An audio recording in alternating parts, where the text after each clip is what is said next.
আসলে আপনার কাছে জানতে চাই যে গতকাল থেকে আপনি বাংলাদেশ ব্যাংক ফলো করছিলেন, রিজার্ভের লক্ষ্যমাত্রা কিংবা সুদহার নিয়েও নানান কথা শোনা যাচ্ছে। তো বড় ধরনের কি পরিবর্তন আসছে আপনি জানতে পেরেছেন কিনা?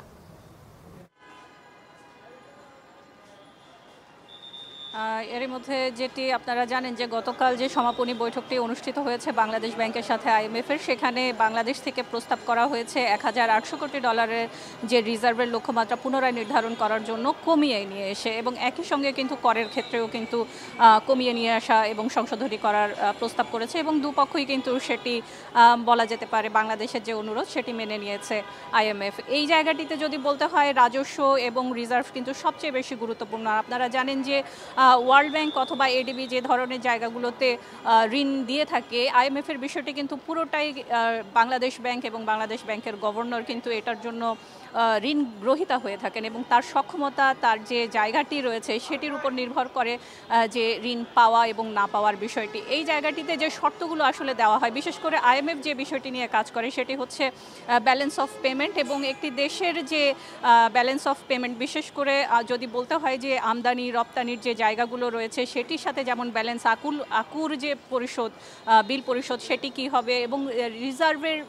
কি পরিমাণ রয়েছে, ঠিক একই সাথে অন্যান্য যে বৈদেশিক মুদ্রাগুলো রয়েছে সেটার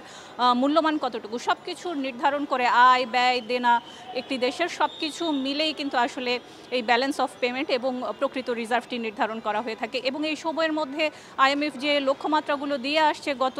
দুটো সময়ে আমরা দেখেছি, সেগুলো কিন্তু একটি দেশের সক্ষমতার উপর নির্ভর করে, এবং তারা কিন্তু যে শর্তগুলো দিয়ে থাকেন, যে পরামর্শগুলো দিয়ে থাকেন, সেটি কিন্তু দেওয়ার অন্যতম একটি উদ্দেশ্য হলো ওই দেশটি বাংলাদেশ কতটুকু নিজের উপর নিজের শক্তি, নিজের সক্ষমতা নিয়ে দাঁড়াতে পারেন, অর্থাৎ সেই জায়গাটি কিন্তু নিশ্চিত করা অন্যতম একটি বিষয় এই ঋণ দেওয়ার ক্ষেত্রে। এবং যে পরামর্শগুলো দিয়ে থাকেন সেখানে কিন্তু বাংলাদেশের কী ধরনের রিজার্ভ, আবার রিজার্ভের যে লক্ষ্যমাত্রা সেটি অর্জনে কী ধরনের বিশেষ করে কার্যক্রম নিয়েছেন হাতে, সেগুলো কিন্তু তারা পরিলক্ষিত করে এবং তারা কিন্তু পর্যালোচনা করে। এটি শুধুমাত্র যে একটি দেশের যে ঋণ পাওয়া, যেন এই ঋণটি নেওয়ার বিষয়টি নিয়ে যেন বাংলাদেশ কোনোভাবে আবার পরবর্তীতে ডিপেন্ডেন্সি যে জায়গাটি, নির্ভরতার জায়গা, ঋণের উপর নির্ভরতা, সেটি যেন না হয়, বরং নিজের সক্ষমতায় যেন অর্থনীতি দাঁড়াতে পারে, সেটি কিন্তু নিশ্চিত করতে চাই। সেই জায়গাটি থেকে কিন্তু আমরা দেখেছি ব্যাংকিং যে ব্যবস্থাপনা, আপনারা জানেন যে বিনিয়োগের ক্ষেত্রে সবচেয়ে বেশি বাংলাদেশে ব্যাংকিং ব্যবস্থাপনাটাকে প্রাধান্য দেওয়া হয়। বন্ড মার্কেটকে কিন্তু তারা বলছেন যে আরও বেশি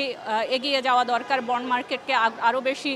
প্রতিযোগী করা দরকার, এবং একই সাথে শেয়ার বাজার নিয়ে তারা বলছেন পুঁজিবাজারে কী ধরনের বিনিয়োগ এবং সে বিনিয়োগ কীভাবে টানবেন সেটি যেমন আসছে, ঠিক একইভাবে রাজস্ব আহরণের ক্ষেত্রে যেহেতু ব্যালেন্স অফ পেমেন্ট এবং হচ্ছে যে জিডিপি যে রেশিও, সেই জায়গাটি গুরুত্বপূর্ণ, সেই জায়গাটিতে কিন্তু দেখা যাচ্ছে যে এই জায়গাগুলোতে তারা প্রাধান্য দিচ্ছেন। সেক্ষেত্রে কিন্তু জিডিপির আকারে রাজস্ব আয়, এবং বিশেষ করে শুধু আয়কর নয়, অন্যান্য যে করগুলো রয়েছে সেগুলো কতটুকু আদায় করতে হবে, কতটুকু সক্ষমতা রয়েছে, আমরা যে আমদানি রপ্তানি যে বিষয়গুলো করি, পেট্রোলিয়াম থেকে শুরু করে অন্যান্য যে বিষয়, আমাদের প্রয়োজনগুলো কি, সেটার জন্য আমাদের কি সক্ষমতা বাড়ানো প্রয়োজন, অর্থপাচার বন্ধ রোধ, এই বিষয়গুলো কিন্তু বারবার আসছে। এবং তারা কিন্তু এবার বাংলাদেশে যে ব্যাংক একীভূতকরণ নিয়ে কিন্তু তারা বলেছেন সেটি যেন আন্তর্জাতিক মানের হয়। আজ কিন্তু সুদের হারও হয়তো বাজারে ছেড়ে দেওয়া হতে পারে। মনিটরি পলিসির যে কমিটির বৈঠক হয়েছে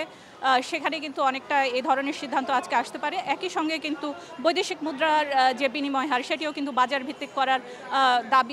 করার পরামর্শ কিন্তু আইএমএফ থেকে দেওয়া হয়েছে। এই ছিল মূলত আজকে আমার কাছে বাংলাদেশ ব্যাংক থেকে আইএমএফের যে পরামর্শগুলো আছে, গতকাল যে সমাপনী যে বৈঠক হয়েছে তার পরবর্তীতে কী ধরনের বিষয়গুলো আসলে সামনে আসতে পারে, কর গ্রহণ থেকে অন্যান্য বিষয়, তার সর্বশেষ। আইএমএফের রিভিউ মিশনের বিস্তারিত জানাচ্ছিলেন সহকর্মীরা।